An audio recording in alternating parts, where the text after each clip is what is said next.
साफ दिख रहा है ना?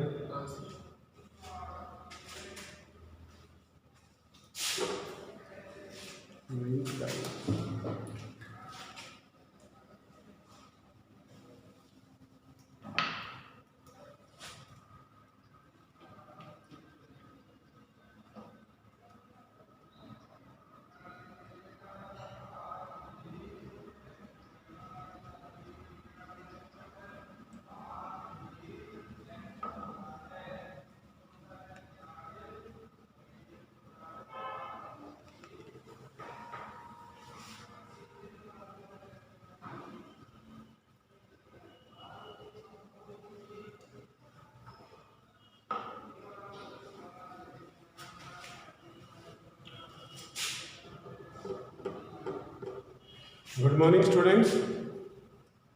जहाँ पे हमने अपना पिछला लेक्चर सैटरडे को ख़त्म किया था वो आपका टॉपिक था नेचर ऑफ बॉन्ड्स। कितने तरह के आपके बॉन्ड्स पाए जाते हैं बायोमॉलिक्यूल्स में। आज जो टॉपिक आता है आपका पहला तो आता है डायनेमिक नेचर। कौन सा आता है? Dynamic nature of biomolecule. ठीक है। उसके बाद हम पढ़ेंगे मेटाबॉलिक बेसिस। इसी के अंदर मेटाबॉलिक बेसिस, ये दो चीजें हम इसके अंदर डिस्कस करेंगे। सबसे पहले देखिए डायनेमिक नेचर का मतलब क्या है। डायनेमिक नेचर का मतलब ये है कि जो बायोमॉलिक्यूल्स होते हैं आपके, उनका एक टर्नओवर होता है। टर्नओवर का मतलब आप समझते हैं, जैसे आपने कोई भी बिजनेस स्टार्ट किया, बिजनेस स्टार्ट करने के बाद आपने कितना प्रोडक्ट उसके अंदर बनाया और कितना आपने सेल कर दिया, वो क्या कहलाएगा? उसका टर्नओवर।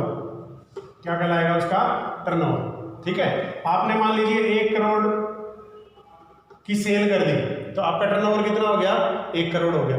तो ये टर्नओवर जो है ये आपका मेटाबॉलिक नेचर को इंडिकेट करता है बायोमॉलिक्यूल्स में। टर्नओवर का मतलब ये हो गया कि आपका जो बायोमॉलिक्यूल है बेटा वो पहले किसी न किसी कंस्टिट्यूएंट पार्टिकल से मिलकर बनता है और आगे किसी न किसी पार्टिकल के अंदर टूट जाता है। ठीक है। जैसे मैं आपको बताता हूं, अब जो आपका प्रोटीन है, अगर आप प्रोटीन को देखो तो ये किससे मिलकर बनता है बेटा? अमीनो एसिड से। किससे मिलकर बनेगा? अमीनो एसिड से। मैं लिख देता हूं यहां पे, कौन से किससे मिलकर बनेगा? अमीनो एसिड से। बन गया, प्रोटीन बन गया आपका। अब प्रोटीन जो है इसको जब डाइजेस्ट किया जाएगा तो दोबारा से किसके अंदर टूट जाएगा? अमीनो एसिड्स के अंदर। और अमीनो एसिड जो है ये क्या करती है? एनर्जी प्रोवाइड कर देती है। ठीक है।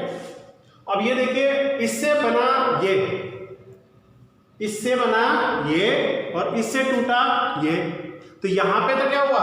फॉर्मेशन हो गई। और यहां पे क्या हो गया? ब्रेकिंग हो गई। यहां पे आपका फॉर्मेशन हुआ और यहां पे क्या हुआ? ब्रेकिंग हो गया, टूट गए।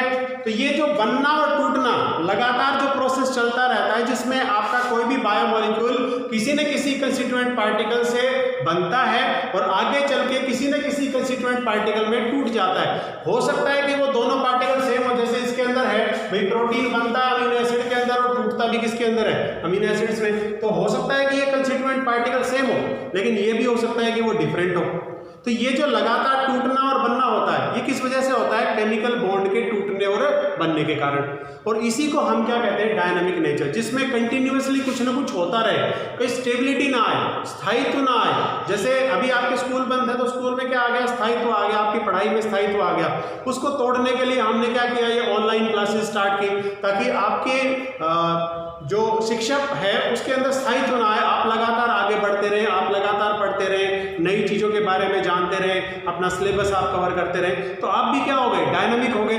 वैसे ही आपके जो बायोमॉलिक्यूल्स हैं वो भी क्या होते हैं? डायनामिक होते हैं। किसी न किसी पार्टिकल से वो मिलके बनते हैं और किसी न किसी पार्टिकल में वो आगे चल के टूट जाते हैं। तो ये जो आपका प्रोसेस होता है इसे क्या कहा जाता है? डायनामिक नेचर ऑफ बायोमॉलिक्यूल्स कहा जाता है। ठीक है। उसके बाद आता है इसके अंदर मेटाबॉलिक बेसिस। क्या होते हैं? क्या आएगा इसके अंदर? Metabolic basis. Metabolic basis. Metabolic basis का मतलब क्या है? देखिए, मेटाबॉलिक का मतलब क्या है? अभी जो हमने पढ़ा, क्या पढ़ा बेटा, कि भाई जो बायोमोलिक्यूल है वो किसी न किसी कंस्टिट्यूएंट पार्टिकल से मिलकर बनता है और किसी न किसी कंस्टिट्यूएंट पार्टिकल्स में टूट जाता है। यही पढ़ा ना हमने, किसी न किसी कंस्टिट्यूएंट पार्टिकल से मिलकर बनता है और किसी न किसी कंस्टिट्यूएंट पार्टिकल्स में टूट जाता है। ये जो आपका यहाँ पे तो क्या हो रहा है, formation of bond, formation of bond, और यहाँ पे क्या हो रहा है, ब्रेकिंग ऑफ बॉन्ड। यहाँ पे क्या हो गया, ब्रेकिंग ऑफ बॉन्ड। और केमिकल रिएक्शन क्या होती है, जिसमें बॉन्ड बने या फिर बॉन्ड टूटे। तो ये जो केमिकल रिएक्शंस आपके शरीर में होती है, जिसमें कोई भी बायोमोलिक्यूल या तो बनता है या फिर टूटता है, इन्हीं केमिकल रिएक्शंस को क्या कहा जाता है, मेटाबॉलिक बेसिस कहा जाता है। ठीक है, इसके दो टाइप्स हमने पढ़े थे। कौन कौन से पढ़े थे बेटा, एक तो पढ़ा था कैटाबॉलिक और दूसरा कौन सा पढ़ा था बेटा, एनाबॉलिक। एक पढ़ा हमने कैटाबॉलिक और दूसरा कौन सा पढ़ा, एनाबॉलिक पढ़ा। अब ये जो कैटाबॉलिक और एनाबॉलिक है, इनके अंदर क्या डिफरेंस है, देखिए कैटाबॉलिक और एनाबॉलिक। कैटाबॉलिक का मतलब होता है टूटना, ये वाला जो प्रोसेस है जिसमें बड़ा बायोमोलिक्यूल छोटे बायोमोलिक्यूल्स में टूट जाए, वो तो कौन सा हो गया, कैटाबॉलिक हो गया। एनाबॉलिक का मतलब होता है बनना, तो जिसमें छोटा बायोमोलिक्यूल जुड़ के क्या बना दे, बड़े बायोमोलिक्यूल की फॉर्मेशन कर दे, वो क्या कहलाएगा, एनाबॉलिक। और जब ये दोनों मिल जाते हैं, मतलब किसी बायोमोलिक्यूल के अंदर ये दोनों प्रोसेस होते हैं, तो उसे क्या कहा जाता है, मेटाबॉलिक कहा जाता है। क्या कहते हैं उसे, मेटाबॉलिक। ठीक है, तो ये आपका कैटाबॉलिक और एनाबॉलिक दोनों प्रोसेसेस हैं, ये केमिकल रिएक्शंस की वजह से होते हैं। और जब ये दोनों साथ होते हैं किसी भी प्रोसेस में, तो उस प्रोसेस को क्या कहा जाता है बेटा, मेटाबॉलिक कहा जाता है। ठीक है, अब इसके अंदर एक चीज आती है आपकी,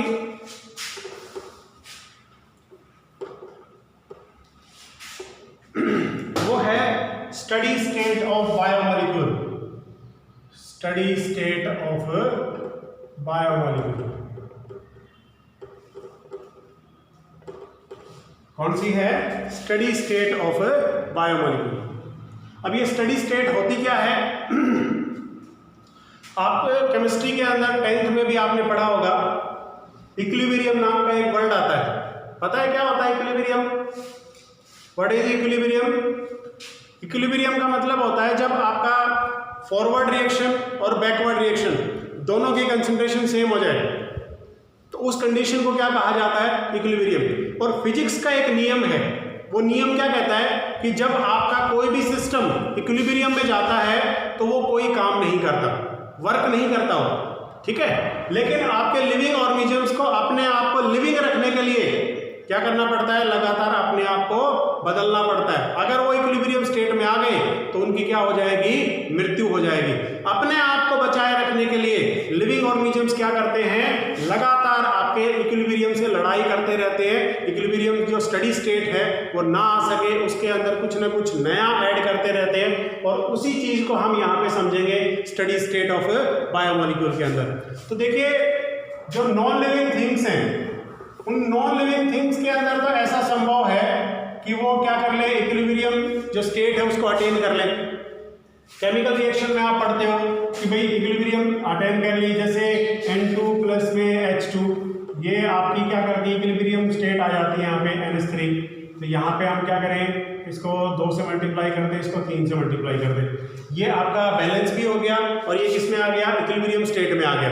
तो ये नॉन लिविंग थिंग्स के अंदर तो पॉसिबल है कि वो क्या आ जाए बेटा, इक्विलिब्रियम स्टेट के अंदर आ जाए। लेकिन लिविंग थिंग्स के अंदर अगर इक्विलिब्रियम स्टेट आ गई तो इसका मतलब कोई काम नहीं होगा, और कोई काम नहीं होगा तो आपका जो लिविंग बीइंग्स है वो क्या माना जाएगा, डेड। तो अपने आप को लिविंग बनाए रखने के लिए ये आपका क्या किया जाता है, लगातार काम किया जाता है, लगातार चेंजेस किए जाते हैं, और उसे ही हम क्या कहते हैं, मेटाबॉलिक और कैटाबॉलिक फंक्शंस कहते हैं। क्या कहेंगे उसे, कैटाबॉलिक और मेटाबॉलिक फंक्शंस कहेंगे। ठीक है, ये एक ऐसा प्रोसेस है कैटाबॉलिक और एनाबॉलिक, जिसके अंदर आपकी लिविंग बीइंग्स की क्या होती है, एनर्जी नीड्स पूरी होती है। क्या होती है, एनर्जी नीड्स पूरी होती है। जो metabolic process will be responsible for production of energy currency in the form of ATP molecule। किसकी फॉर्म में? ATP मॉलिक्यूल की फॉर्म में। ठीक है, अब ATP मॉलिक्यूल एक आता है बेटा NADPH। ठीक है, ये दो चीजें होती है, एक ATP और एक NADPH। ये तो छोटी यूनिट है और ये कौन सी हो गई? बड़ी यूनिट हो गई। ठीक है, जैसे आप डिस्टेंस को मापते हो किसमें? मीटर में या किलोमीटर में? तो मीटर कैसी हो गई? छोटी, और किलोमीटर क्या हो गई? बड़ी यूनिट हो गई। वैसे ही ATP आपकी एनर्जी की छोटी यूनिट हो गई और NADPH आपकी बड़ी यूनिट हो गई। दोनों की अगर हम फुल फॉर्म देखें, ATP की फुल फॉर्म और NADPH की फुल फॉर्म, देखिए क्या होती है? ATP की फुल फॉर्म होती है ATP, क्या होगी? Adenosine triphosphate. कौन सी होगी? Adenosine triphosphate. ठीक है, और NADPH की क्या होती है बेटा? NADPH की होती है nicotine amide diphosphate hydrogen.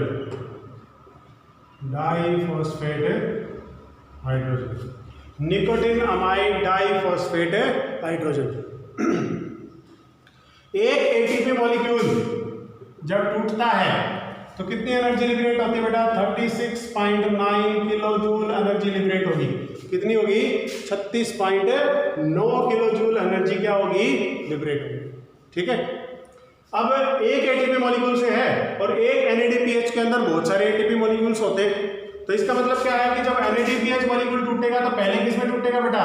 ATP के अंदर। और ATP क्या करेगी फिर? आपका 36.9 किलो जूल एनर्जी लिबरेट करेगी एक मॉलिक्यूल। मान लेते हैं NADPH के अंदर 5 ATP मॉलिक्यूल हैं, तो इसको किससे मल्टीप्लाई कर देंगे? 5 से। कितना आ जाएगा? 5 × 45, 4, 5 × 30 और 4 34, 3, 5 × 15 और 3 18, 184.5 किलो जूल। ATP से तो कितनी निकल रही थी? 36.9, और NADPH से कितनी निकल रही है बेटा? 184.5 किलो जूल एनर्जी लिबरेट हो रही है। कितनी हो रही है? 184.5 किलो जूल। ठीक है, ये क्या था बेटा? आपका डायनामिक नेचर था बायोमोलिक्यूल का, मेटाबॉलिक बेसिस था बायोमोलिक्यूल का, स्टडी स्टेट्स था बायोमोलिक्यूल्स का। अब इसके अंदर एक टॉपिक बचता है एंजाइम, जो थोड़ा सा लेंथी है, आज पूरा नहीं होगा, इसलिए हम शुरुआत भी नहीं करेंगे। कल हम उसको स्टार्ट करेंगे और कल ही उसको खत्म कर लेंगे। थोड़ा लेंथी जरूर है, आपका 20 मिनट के अंदर अंदर आपका वो टॉपिक कंप्लीट हो जाएगा। ठीक है, तो आज आप इतना काम कर लीजिए, 3 टॉपिक्स पढ़ लीजिए। पहला तो कौन सा था? आपका डायनामिक नेचर था, दूसरा मेटाबॉलिक बेसिस था, और तीसरा कौन सा था? Steady state of biomolecules. ठीक है, थैंक यू।